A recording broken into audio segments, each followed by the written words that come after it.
Нийтийн үйлчилгээ буюу хүлээлгийн шугам очер дараалал симуляцлагыг үзье. Хүлээлгийн шугам очер дарааллыг хүлээлгийн онолд судалдаг. Түүний үндсэн зорилго бол очер дарааллын урт болон хүлээх хугацааг урьдчилан тооцоолох юм. Ингэснээр үйлчилгээ үзүүлэхэд шаардлагатай нөөцийг хэрхэн зарцуулах, төлөвлөх тухай шийдвэр гаргах боломж олгодог ба үүгээрээ хүлээлгийн онол нь үйлдлийн шинжилгээний зарим салбар чиглэлийг хөндөж байгаа юм. Тус онолын хэрэглээг зөвхөн банк эмнэлэг дэлгүүр дээрх очер дараалал төдийхнөр явцуу төсөөлж үл болох бөгөөд харилцаа холбоо, тээвэр логистик, аж үйлдвэр гэх мэтчлэн маш олон салбарт өргөн хэрэгэлдэг. Практикт тааралдах зарим хүлээлгийн систем нүсэр нарийн нийлмэл бүтцтэй байдаг учраас аналитик аргаар очер дарааллын урт болон хүлээх хугацааг урьдчилан тооцоолоход бэрхшээлтэй болдог. Харин Монте Карло симуляцийн аргын хувьд систем хичнээн нүсэр нарийн нийлмэл байх нь төдийл сонирн биш юм. Хүлээлгийн шугам буюу очер дараалал дээрх сансрын хэсэгчид болон тэдгээр хэсэгчийн хэрхэн симуляцлагыг авч үзье. Эхлээд хүлээлгийн шугам буюу очер дараалал дээр ажиглагддаг сансрын хэсэгчдийг танилцуулъя. Энд хувьсгч болон тоош хэрэг гэсэн тасралтгүй болон дискрет хувьсгчид байна. Одоо эдгээрийг нэг бүрчлэн дурдъя. Нэгдүгээрт бичсэн үйлчлүүлэгч хоорондын хугацаа нь нэг үйлчлүүлэгч ирснээс хойш дараагийн үйлчлүүлэгч ирэх хүртэлх хугацаа юм. Цаашилбал нэг удаагийн үйлчлэгээний үргэлжлэх хугацаа зэрэг цаг хугацаагаар хэмжигдэх хувьсгч байна. Одоо тоош хэргийг илэрхийлэх хувьсгчдыг авч үзье. Эдгээрийн нэг бол нэгж хугацаанд хүрэлцэн ирэх үйлчлүүлэгчдийн тоо юм. Түүнчлэн нэгж хугацаанд үзүүлэх үйлчлэгээний тоо гэсэн хувьсгч бас байна. Хүлээлгийн онолын хэрэглээнд зөвхөн банк эмнэлэг дэлгүүр дээрх очер дараалал төдийхнөр хязгаарлагдахгүй тул энд буй үйлчлүүлэгч ба үйлчлэгч гэсэн нэр томьёо нь өргөн хүрээг хамарна. Энд үйлчлүүлэгч гэдэг үгээр хүлээлгийн шугам болон очер дараалал дээрх аливаа зүйлийг төлөөлөв. Мөн үйлчлэгч гэж үйлчлүүлэгчтэй холбоотой тодорхой үйлдэл хийж буй ямарваа зүйлийг ойлгоно. Хүлээлгийн шугам очер дараалал дах хугацаа болон тоош хэргийг илэрхийлэх сансрын хэсэгчдийг симуляцлах тухай ойлголтыг нэгдсэн байдлаар өгье. Хүснэгтэд хүлээлгийн шугам очер дараалал судлах үед тохиолддог хэсэгчдийг хугацаа болон тоош хэргийг илэрхийлдэг хэмээн хоёр ангилж улмаар тэдгээр нь ямар тархалттай байдаг, тархалтын параметрыг хэрхэн үнэлж болох, бас тус тархалттай сансргууд тоо хэрхэн үүсгэх зэрэг практик хэрэглээнд зайлшгүй шаардлагатай зүйлсийг томилж орууллаа. Энд тоош хэргийг хугацааны тодорхой завсарт хэмжих бөгөөд фосны тархалт зэрэг холбогдох тархалтын параметр нь тэрхүү хугацааны интервалтай нягт уялдаатай байна. Иймд түүний нэгж хугацаа гэж ярьдаг. Ерөөсөө цаг хугацаатай холбоотой симуляцийн үед хугацааны нэгжийг онцгой анхаарах хэрэгтэй. Хугацааны хоёр өөр нэгж бүхий зүйлсийг хамт авч үзэх, хугацааны нэгж буруу шилжүүлэх зэрэг алдаа гаргаж огт болохгүй. Энд фосны тархалтын нягтын илэрхийлэл болон түүний параметрын зарим утгад харгалзах нягтын дүр төрхийг харууллаа.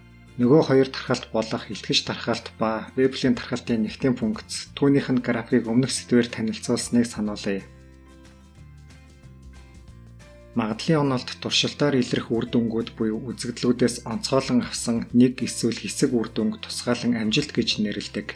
Туршилтаар илрэх эхний амжилт хүртэл хүлээх хугацаа болон дараагийн амжилт хоорондын хугацаанууд нэг жил илтгэж тархалттай бөгөөд хамааралгүй байг. Тэгвэл эдгээр сансрын хэсэгчдийн дарааллыг фосны процесс гэдэг. Фосны процессыг слайдын голд буй байдлаар зураглаж болно. Энд А нь амжилтыг илэрхийлэх бөгөөд амжилт илэрсэн их шинг босоо зураасаар тэмдэглэв. Тэгвэл эдгээр ихшин хоорондох хугацааны интервалуудын уртаар фосны процесс тодорхойлогдно. Үгээр илэрхийлбэл фосны процесс нь тасралтгүй үргэлжлэх туршилтын үеэр илрэх тодорхой нэг үзэгдэл хоорондын хугацаагаар тодорхойлогдно. Үүн шиг үйл явдал хүлээлгийн шугам ба очер дараалал дээр болдог учраас фосны процесс нь хүлээлгийн онолд чухал үүрэг гүйцэтгэдэг. Хүлээлгийн онолд фосны процессын хоримтлагдах нийлбэр байдалтай хувьсгчийг ашигладаг бөгөөд энэ нь хугацааны ихээс ийдгээр амжилт хүртэлх хугацааг илэрхийлнэ. Слайд дээрх зургийг анхаарч харуул тус хувьсгчийн утга агуулга ойлгомжтой болно. Лямбда параметр хугацаанаас хамаардаггүй бол тус процессыг нэг төрлийн гэдэг. Нэг төрлийн фосны процессыг хугацааны 0-оос t завсарт симуляцлах алгоритм ямар байхыг слайдаас харна. Эндээс хугацааны 0-оос t интервал дах x, y болон t хувьсгчдийн дараалал ба тус интервал дах амжилтын тоог илэрхийлэх x хувьсгчийн сансргуу утга зэрэг үр дүн гарна. Тоош хэрэг илэрхийлэх x хувьсгч ба хугацаа илэрхийлэх x, y хувьсгчид нарийн уялдаа холбоотой бөгөөд дараагийн слайд дээр энэ талаар үзнэ. Фосны процесс дэх амжилтын тоог илэрхийлэх хувьсгч фосны тархалттай байдаг.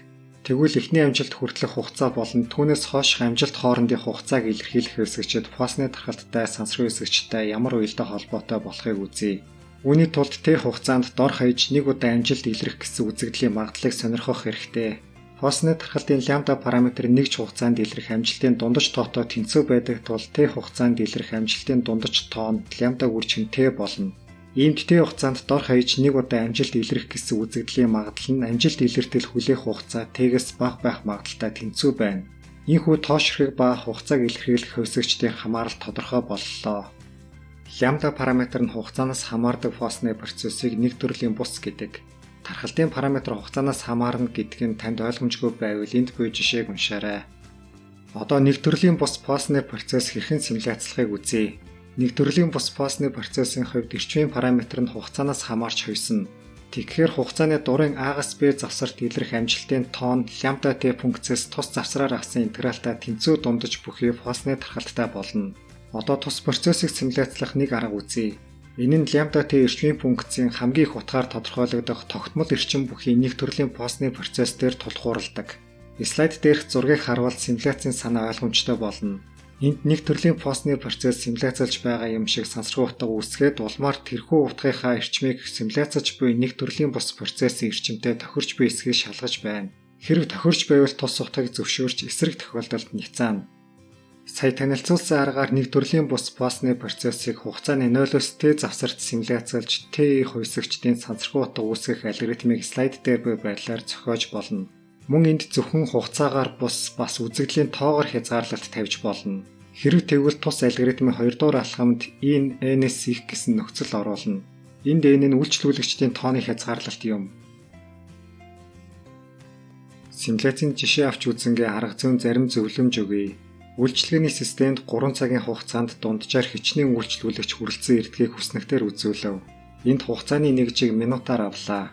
Хүрэлцэн ирэх үйлчлүүлэгчдийн эрчим тогтмол биш тул үүнд харгалзах Postnet процесс нэг төрлийн бус юм. Тус нэг төрлийн бус процессыг симуляцлахад ашиглах лямбда T эрчмийн функцийн жинхэнэ хэлбэр ерөнхийдөө гүлгэр байх тул хүснэгтдээр бүлгэлсэн байдлаар өгсөн үйлчлүүлэгчдийн эрчмийн мэдээллийг гүлгэр болгуул зохино. Үүнд spline интерполяц, регресс зэрэг арга техник ашиглах боломжтой. Яг энд R программын spline интерполяцийн функц ашиглалаа. Ингэснээр хугацааны 0-оос 180 интервалын дурын цэгт харгалзах эрчмийн утгыг олох spline функцтэй болно. Түүнчлэн бидний авч үзэж буй тохиолдолд лямбда T эрчмийн функцийн хамгийн их утга 2-той тэнцүү гэдгийг тэмдэглэе. Өмнөх слайд дээр хүснэгтээр өгсөн интервалын давтамжийг spline интерполяцийн тусламжтай гүйлгэрчлэн гаргаж авсан лямбда T буюу rate эрчмийн функцийн график R программын curve функцийн тусламжтай байгуулж болно. Гүйлгэр функц зохиохдоо spline ашигласан тул уг функцийн өгсөн цэгүүдийг заавал дайрна. Түүнчлэн ийм функц зохиохдоо сөрөг утга гаргахаас зайлсхийх хэрэгтэй. Яагад гэвэл илтгэж тархалтын эрчмийн параметр зөвхөн эерэг утгатай байдаг. Мөн лямбда T функцийн графикаас түүний хамгийн их утга 2-той тэнцүү байхыг анзаарч болно.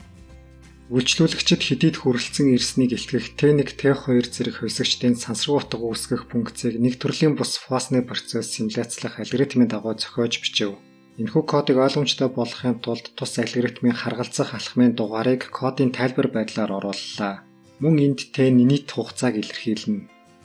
3 цаг буюу 180 минутад үйлчлүүлэгчид хугацааны эхлэлээс хойш хэддэх минутад хүрэлцэн ирснийг нь сая зохиосон функцийнхаа тусламжтай симуляцийн аргаар олсноо Arrival объектод хадгалав.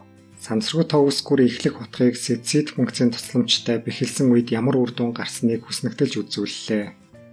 Симуляцийг цааш хэрхэн явуулах нь үйлчилгээний системийн шинж чанар, тухайлбал нэгдүгээрт хүлээлгийн шугамын багтаамж, түүний зохион байгуулалт болон үйлчлүүлэгч хүлээлгийн шугам дээрээс үйлчилгээний системийг орхих явдал.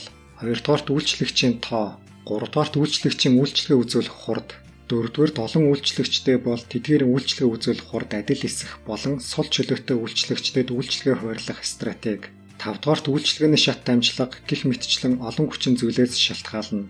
Түүнчлэн таны алгоритм зохиох програмчлах чадвар их нөлөөлнө. Ийм симуляцийг шаарлах практикт өргөн тохиолддог тул үүнийг цогцоор нь шийдсэн бэлэн програмууд байдаг.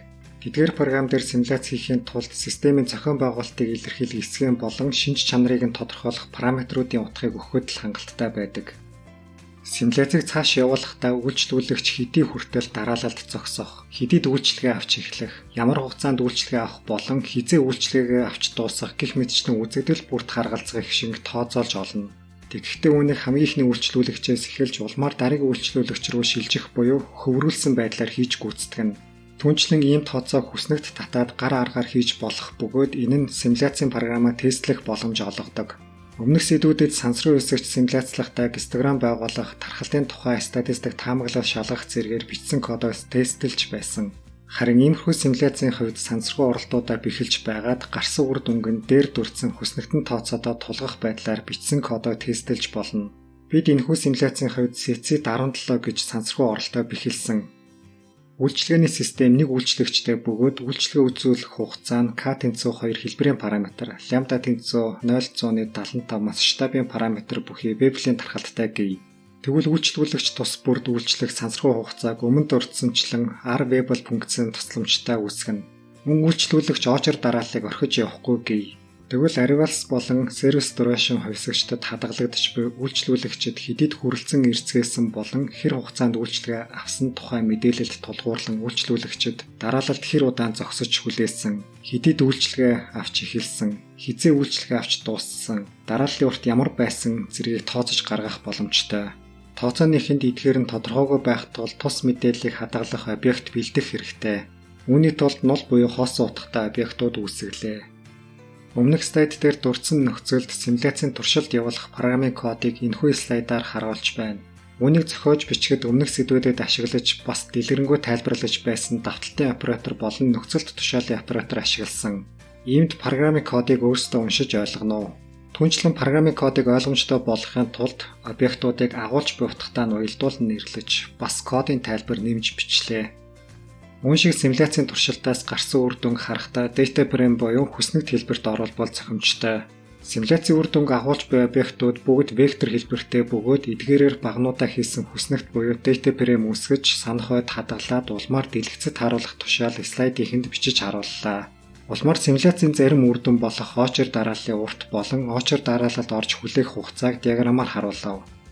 Хэрэв үйлчилгээний системийг нэг хүлээлгийн шугам ба олон ижил үйлчлэгчтэй гэвэл симуляцийн програмын кодыг слайд дээр буй байдлаар өөрчлөн бичиж болно.